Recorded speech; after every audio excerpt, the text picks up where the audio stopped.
Good morning. I'm Erika, the Director of Lifespan Faith Development. This month, our theme has been commitment, and we've spoken in particular with the children about commitment to curiosity and commitment to change. Today, I want to tell you the story of a woman who lived a long time ago, but not really very far from here. She's one of those prophetic people from whom we draw wisdom, one of those roots of our living tradition, even though she was never a Unitarian Universalist herself. There's even a UU congregation in Washington, D.C. that's named after her. And she was someone who was committed to change. She was born with the name Isabella in New York State. I made a map to show you. That yellow circle up at the top, that's Burlington. And down below, that's the county in New York she was from, Ulster County. I'm making a really big deal about where Isabella was born because Isabella was enslaved. She was enslaved, her parents and brothers and sisters were enslaved, and 5 of her children were born enslaved. They were treated as property. Often we think that that's something that happened way down south on big plantations, but actually slavery is part of our history here in the north too. Enslaved people lived and worked here in Burlington in houses that are still standing today. And they lived and worked in small little farms like this one in New York, where Isabella was born.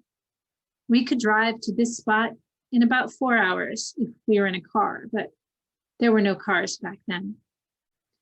Isabella grew up speaking Dutch because Dutch colonists had settled that area and Dutch-speaking people owned her family. She was sold away from her parents when she was about 9 years old and sold to a family who only spoke English. And they punished Isabella for not understanding what they said to her. She was sold several more times and eventually she did learn English, but she never learned to read or to write. When she was about 30, Isabella's master promised to free her, but then he went back on his word. And so about a year before New York State finally banned slavery, Isabella walked away from the home that she was being held in, carrying her youngest child, Sophie. They were helped by a Quaker family who lived nearby, who believed that slavery was evil. Although Isabella was free, her children were not. Soon she found out that her son Peter had been sold to a slave owner in Alabama, and it was illegal to sell an enslaved person across state lines. Isabella decided to go to court, and she won the court case, and Peter was returned to her custody. People were amazed at her courage. It was very rare at that time for either a Black person or a woman to take a white man to court. And not only had Isabella gone to court, she had won. This was the beginning of Isabella's transformation into one of the most famous women in American history, Sojourner Truth.